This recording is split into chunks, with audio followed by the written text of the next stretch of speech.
Y'all want a really strange story? So between the years of 1977 and 1979, there was a ton of activity around Bentonville, Arkansas. But this type of activity wasn't in the city. This was definitely more in your rural areas. This had lots of people discussing cattle mutilations. There were tons of other states that were affected too, like Colorado, Texas, Kansas, Oklahoma, tons in that more rural area where there's lots of farmers. But these cattle mutilations were very specific, and a lot of them had the exact same traits of whatever they were trying to do. So these cattle mutilations would just have like a cow sitting there, and it would be precisely cut open, almost like they use a surgical tool. And there was hardly any blood, if any at all. Their tongues would be removed, their genitals removed, and their back end was open like a perfect hole, and then all of their insides were taken out. And most of the time, these animals were found right by water. And another really strange thing, the trees above around the area were like cut off. There were parts of the limbs that were just cut off, almost to where people thought there was a helicopter involved or something else.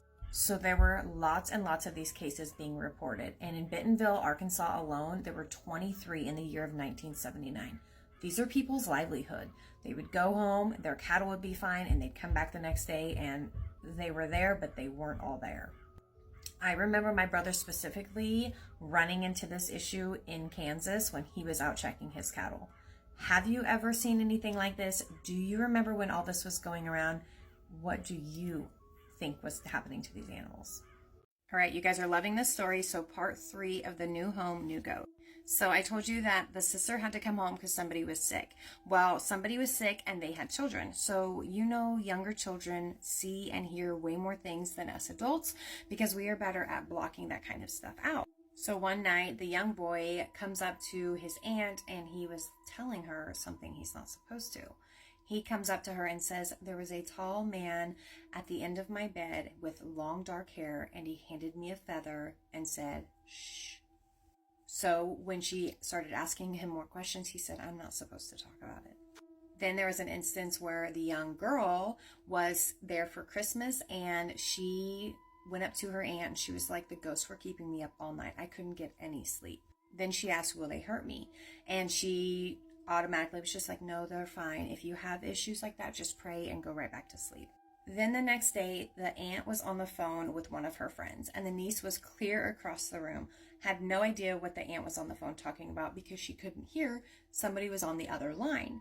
So the aunt and her friend are talking, and all of a sudden she looks over at her niece, and her niece is talking about their conversation as if she's in the conversation also, almost like she herself had her own psychic abilities. Now, how's that for a brand new haunted house? Y'all ready for another creepy story? This one happened just this summer to a couple in Iowa. So this lady's husband goes and helps his coworker start moving some stuff, and they didn't really hang out with the wife too much because she practiced a lot of dark magic. So he was just helping a buddy from work, helped him move some stuff, no big deal. As soon as he left their house, he had this really, really bad thoughts in his head, just keep coming, like all this negative, awful stuff.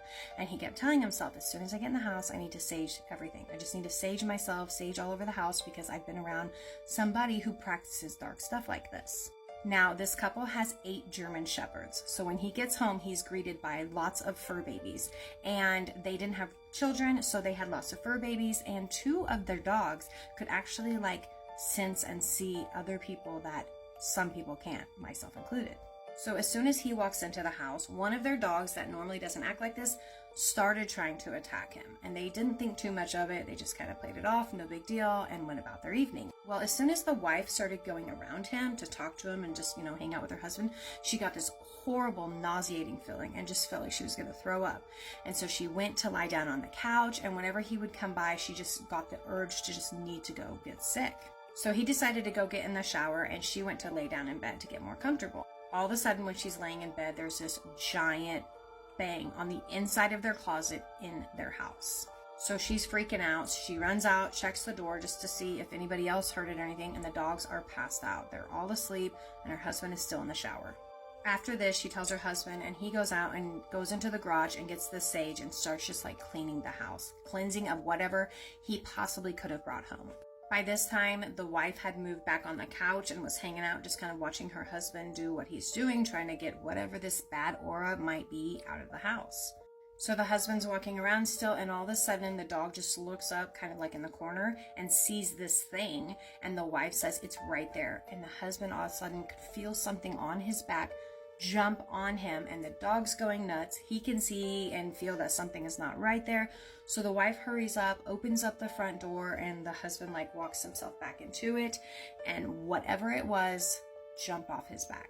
And as this was going on, and you supposedly couldn't really see anything, this thing jumped off of his back and was like towards the door, ends up knocking a cup over, so there's water all over, and the husband never touched this cup of water. And just like that, the wife's nausea was gone.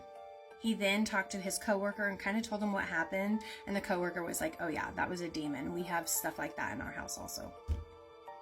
Don't be bringing that to my house. Y'all ready for another creepy story? This one is over a dream or nightmare, whichever you want to call it. So these two sisters are very, very close, and they tell each other everything like most sisters do. And they move to this house, and the one sister keeps having really, really bad nightmares. And she tells her sister about it, and at first they're like, that's not possible, but then it continues. So the sister would go to sleep, and there would be somebody with red glowing eyes looking at her through her window. And she would look, and this person would be standing there looking at her through this window, and there was a rope around its neck. So she's had this dream several nights in a row, and she decides to tell her sister about it, and her sister's like, that's creepy, I don't know what it could be, whatever. So then they start to do some research on what happened in their house, or if something could be, because she keeps seeing this male figure right outside her window. They go and they do some investigating, and sure enough, they find out many, many years ago, right outside her window, there was a man who unalived himself in a tree that is no longer standing. The family had since torn down this tree after this awful incident happened, then sold the house. Many, many years, this family, these two girls' family, bought this house. Not sure if this is a good spirit, bad spirit, not quite sure on that, because once they started digging into it and figuring out who this was and what happened, they never saw it again. It's almost like this thing, person, spirit, needed its story told, and then they were good to go.